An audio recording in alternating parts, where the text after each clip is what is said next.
So ఇంట్లో మీకు role చెప్పినప్పుడు ఎలా అనిపించింది మీకు, like when he narrate you?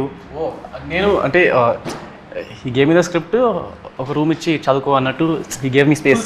Yeah, so చదివా.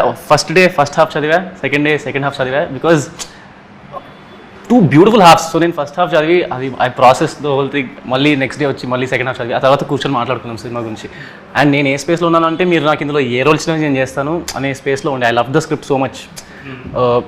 Yeah, I'm playing one of the leads which is lucky, but అదే I love the script so much. I was like, మీరు నాకు ఏ రోల్ ఇచ్చినా నేను చేస్తాను. డిస్కషన్ ఏం జరగలేదు అంటే, లైక్ కొన్ని ఫిల్మ్స్ అంటే ఇద్దరు హీరోస్ ఒక హీరోయిన్ ఉన్న ఫిల్మ్స్ కొన్ని ప్రీవియస్ వచ్చినా చూసుకుంటే, లైక్ ఎవరి క్యారెక్టర్ ఏంటి, కొంచెం ఒకరిది ఎండ్ చేయాల్సి ఉంటుంది, ఒకరిదేమో ప్రాపర్ ఎండింగ్ చేయాల్సి ఉంటుంది, ఇలా డిస్కషన్ జరుగుతున్నప్పుడు మీకు అనిపించిందా అంటే ఎవరు ఏ రోల్? యాక్చువల్లీ ఒక్క డిస్కషన్ జరిగింది, కానీ అది నేను ఇప్పుడు చెప్పలేను, because I will reveal something about the character. Okay.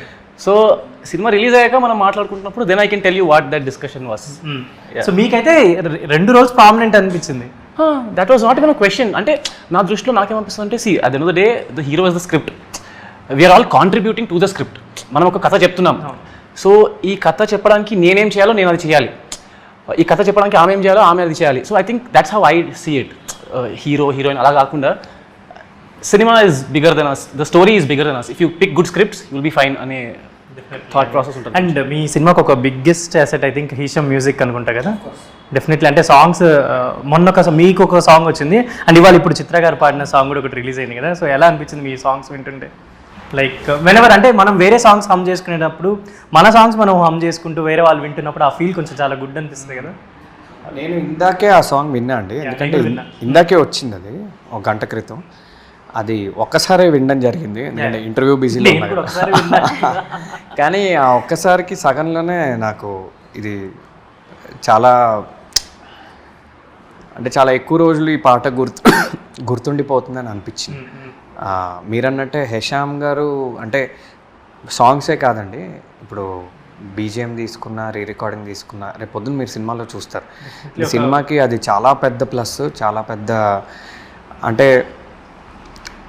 ఇందాక కొంతమంది అడిగారు, ఈ సినిమా థియేటర్లో ఎందుకు చూడాలి, లేదా ఈ సినిమా ఎందుకు ఆడియన్స్ రావాలి, అలాంటి క్వశ్చన్కి ఏంటంటే, డెఫినెట్గా హేషామ్ మ్యూజిక్ అనేది ఒక కారణం ఎప్పుడు ఉంటుందండి. డెఫినెట్లీ ఎవరు ఎన్ని రీజన్స్ చెప్పినా ఆ రీజన్స్లో హేషామ్ మ్యూజిక్ అనేది అయితే ఉంటుంది. ఆయన చేసిన ఫిల్మ్స్ అన్ని బ్యాక్గ్రౌండ్ స్కోర్ కావచ్చు, సాంగ్ కావచ్చు, ఐ థింక్ ఆల్మోస్ట్ మూవీ కన్నా ముందే ఒక హిట్ వైబ్స్ అయితే తీసుకొస్తాయి. చేసిన ప్రతి సినిమాకి ఆయన మ్యూజిక్ చాలా పెద్ద ప్లస్ అయ్యింది, ఇంకా ఈ సినిమా కూడా ఎక్సెప్షన్ ఏం కాదండి. సో మీరు ఆ సినిమా రిజల్ట్ని ఎలా క్యారీ చేస్తారు? లైక్ మీరు చేసిన ప్రీవియస్ ఫిలిమ్స్ అంటే ఎలా ఉంది, ఏంటి రెస్పాన్స్ ఎలా వచ్చిందని డెఫినెట్లీ ఒక ఫిల్మ్కి మనం కంపేర్ చేసుకుంటూ ఉంటాం కాబట్టి, ప్రీవియస్ ఫిలిమ్స్ రెస్పాన్స్ అంతా ఎలా కంపేర్ చేస్తారు మీరు వెనెవర్ డూయింగ్ అనదర్ ఫిల్మ్? ఈ ఫిల్మ్ కా ప్రీవియస్ ఫిలిమ్స్ వాటి రెస్పాన్స్ ఎలా క్యాల్కులేట్ చేసుకుంటారు? అంటే నెక్స్ట్ ఒక ఫిల్మ్ చేసేటప్పుడు లైక్ మీ రోల్స్ కానీ మీ ప్రీవియస్ వర్క్స్ కానీ ఎలా కంపేర్ చేసుకుంటారు అనుకున్నా? మ్యాడ్ అప్పుడు you know how it was, and I think నేను అది యాక్చువల్లీ నా ఇదిలో లేదు కదా, నా థింగ్లో కూడా లేదు. I never use to think about that. అది ఎలా అయినా పర్లేదు, I just see myself, am I happy with that or not, అది మ్యాటర్స్. కానీ జనరల్లీ హీరోయిన్స్ అంటే ఒక థింగ్ ఉంటుంది కదా, ఎక్కడైనా ఇండస్ట్రీస్లో ఒక హిట్ వచ్చిన తర్వాత నెక్స్ట్ కూడా అలాంటి స్క్రిప్ట్ సెలెక్ట్ చేసుకోవడం, హిట్స్ అలాంటి జానర్ సెలెక్ట్ చేసుకోవడం, ఇలాంటి ఒక డిస్కషన్స్ ఎక్కువ జరుగుతుంటాయి కదా. సో మీకు ఎలాంటి బేసిస్లో? ఇక్కడ కూడా చాలా మంది చెప్పారు నాతో, ఇది చెయ్యొద్దు అని, 8 వసంతాలు చెయ్యకు అని కూడా చెప్పారు. యా బికాజ్ ఫ్రెష్ ఫేజ్ కదా, సో ఆల్రెడీ మనం కొంచెం నోటెడ్ అయ్యాము, అప్పుడు ఎందుకు చేయాలి అన్న క్వశ్చన్ చాలా మంది అడిగారు నాతో. అంతే. స్టిల్ ఐ థింక్ ఒక మాట చెప్తాను, అంటే మీరు అంటున్నారు కదా హీరోయిన్స్ నిజం చెప్పాలంటే ఓన్లీ హీరోయిన్స్ టాపిక్ వచ్చినప్పుడు అలాంటి డిస్కషన్ జరుగుతుంది కాబట్టి. But I would go as far as saying that చాలా సినిమాల్లో ఒక హీరో 2 హీరోయిన్లు ఉంటారు. ఐ థింక్ ఈ సినిమాలో తను హీరో, మేమిద్దరం హీరోయిన్లు. I would go as far as saying that. So that's how we see it. And ఇందాక మీరు మ్యాడ్ గురించి మెన్షన్ చేసినప్పుడు I have one doubt actually. Trailer release చేసింది ఎన్టీఆర్ గారు కదా? Mad first trailer. I think మీరు లేరు, ఎందుకన్నా? లేరు. I think you don't know or అంటే స్కూల్ ఆర్ కాలేజ్ మోస్ట్లీ. అది యాక్చువల్లీ ఇంకొక ఇంట్రెస్టింగ్ టాపిక్ అన్నమాట. ఎందుకు లేరు మీరు? నేను actually I was busy with my exams, actually practical exam చదువుకుంటున్నాను. ఎన్టీఆర్ గారు మీట్ అని తెలిసినా కూడా మీరు ఎగ్జామ్ కావాలి కదా. సో ఎలా అంటే లైక్ ఇప్పుడు మీకు మ్యాడ్ అనేది ఒక మంచి పేరు తీసుకొచ్చింది తెలుగు ఆడియన్స్లో. లైక్ మ్యాడ్ మీకు ఎప్పుడు కూడా నెక్స్ట్ వర్క్ చేసేటప్పుడు మ్యాడ్ అనేది మీకు మైండ్లో ఉంటుంది. ఇందాక మీరు చెప్పినట్టు ఈ ఫిలిం చేయొద్దు అని ఒక డిస్కషన్ జరుగుతుంది కదా. సో మీరు స్క్రిప్ట్ పరంగా ఎలాంటి డెసిషన్స్ తీసుకోవడానికి రెడీగా ఉన్నారు? అందుకే అదే చెప్పాను నేను, బికాస్ చాలా మంది చెప్పారు ఈ ఫిలిం చేయొద్దని. అంటే I used to think how can someone say అది కూడా this is so beautiful story and చాలా ఉన్నాయి మనకి పర్ఫామ్ చేయడానికి. అండ్ దట్ అది ఓకే, ఇప్పుడు పర్ఫామ్ చేయకుండా అంటే కూడా still the story is so good. అంటే ఇలాంటి ఒక స్టోరీ నేనేం చదవలేదు and I feel so much for this story.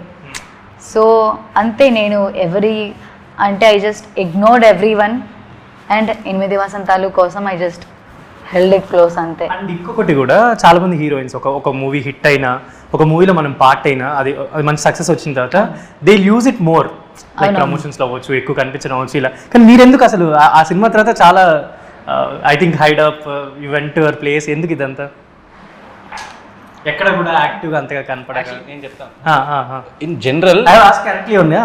కరెక్ట్గానే అడిగాను. షీఈ్ ఇప్పుడు చాలా మంది యాక్టర్స్కి ఫేమ్ ఇది అవన్నీ కావాలనుకుంటారు. She genuinely very unaware. అంటే తనకి ఐడియా లేదు నేను ఇంత పెద్ద సినిమా చేస్తున్నాను, నన్ను ఇంత ప్రేమిస్తున్నారు బయట. షీఈ్ వెరీ నాన్షాలెంట్ అంటారు కదా, ఒక ఇన్నసెంట్ అన్అవేర్నెస్ ఉంటుంది ఈ పిల్లలో. And that is very beautiful. I think that is just how she is. మేము ఇప్పుడు 8 వసంతాలు షూట్ చేసినప్పుడు కూడా ఊటీలో ఎలా ఉండేదంటే తనకు అసలు నేను సినిమా చేసి లా స్కూల్కి వెళ్ళి చదువుకుంటా ఆ స్పేస్లో ఉంటుంది ఆ పిల్ల. She doesn't think about the result, she doesn't think ఇది చేస్తే నేను స్టార్ అవుతానేమో, నేను స్టార్ అయ్యాక అలా చేస్తాను, ఆ థాట్స్ ఉండవు, నేను ఎప్పుడు చూడలేదు. So that's just how she is as a person. ఇప్పుడు ఏం చదువుకుంటారండి మీరు? ప్లానింగ్ విజన్ ఉండదు. ప్లానింగ్ విజన్ ఉండదు. ఇప్పుడు ఏంటి స్టడీయింగ్ ఏంటి మీది? కరెక్టే కదా? కాదు మీ స్టడీయింగ్ ఏంటి ఇప్పుడు? లా చదువుతున్నా. లా చేస్తున్నారా? ఐ థింక్ మార్షల్ ఆర్ట్సా మీరు ఏంటి, కరాటీ బ్లాక్ బెల్టా? యా, ఇప్పుడు లా చేస్తున్నారు. అండ్ యాక్టింగ్ ఇంకేమైనా ఉన్నాయా? ఇంకా డాన్స్ కూడా ఉంది కదా, క్లాసికల్ డాన్సర్.